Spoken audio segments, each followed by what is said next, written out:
President Donald Trump returns to power on this historic Inauguration Day. NWJN's Brona Tumulty is joining us now with details on how things unfolded thus far. Hi, Brona. Good evening, guys. It's been a very busy day indeed. Just inside of the last 20 minutes or so, the president's third speech of the day wrapped up inside Capital One Arena in Washington, D.C. He also signed nearly 80 executive orders, or promised to sign them. Some of those will be signed in the Oval Office very shortly. Those executive orders roll back a multitude of Biden-era actions, and this follows earlier speeches today and, of course, the swearing-in.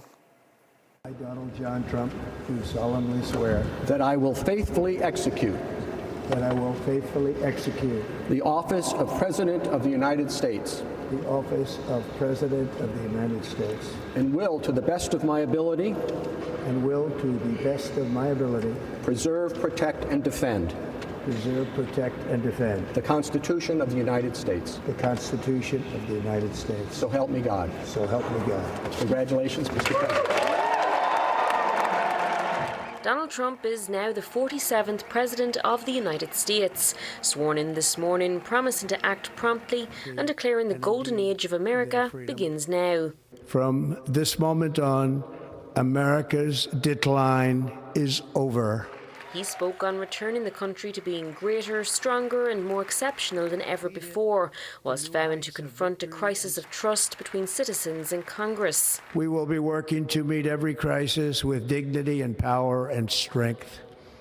We will move with purpose and speed to bring back hope, prosperity, safety, and peace for citizens of every race, religion, color, and creed. For American citizens, January 20th, 2025 is Liberation Day. The president also talked of his path to this point, after being ousted from office 4 years ago and since overcoming impeachments, indictments and a pair of assassination attempts. But I felt then, and believe even more so now, that my life was saved for a reason. I was saved by God to make America great again. But the speeches were not over, with lengthy off-the-cuff remarks then made in Emancipation Hall. So I decided I'm not going to make this speech complicated. I'm going to make it beautiful. Trump returning there to topics that included voter fraud. I think we would have won the state of California because, you know, if you look at my numbers with Hispanic, we're at 56%. And we were winning. We won the Texas border. Rigged elections. This time we made it too big to rig. It was so big. They tried. They tried like hell. And the building of the border wall. Now that you have a new president, that wall will go up so fast. Now, the swearing-in ceremony was, of course, moved indoors to the Rotunda due to the cold, which is the first time that has happened in about 40 years.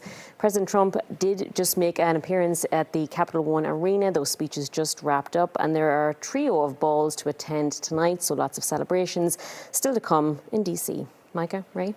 Thank you, Brona. President Trump signing dozens of several executive orders on his first day in office. And the president declared a national energy emergency and reversed some of President Biden's climate orders to prioritize drilling.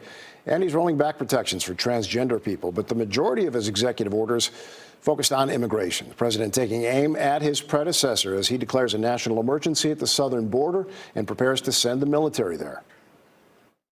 First, I'll revoke nearly 80 destructive and radical executive actions of the previous administration, one of the worst administrations in history, maybe not one of them, the worst. Anybody that would allow millions of people to pour through our borders from jails, prisons, mental institutions, insane asylums, gang members to be taken off. And Trump also ended birthright citizenship as well as catch and release policies and resuming construction on the southern border wall. New poll measures what U.S. adults think of Trump's day one priorities. About half of polls withdrawing from the Paris Climate Agreement, which the new White House announced almost immediately.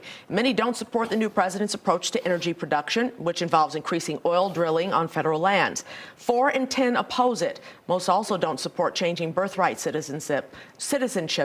Currently, children born in the U.S. are considered citizens, even if their parents are undocumented. Those polled are split on mass deportations. Most support deporting immigrants who've been convicted of a violent crime.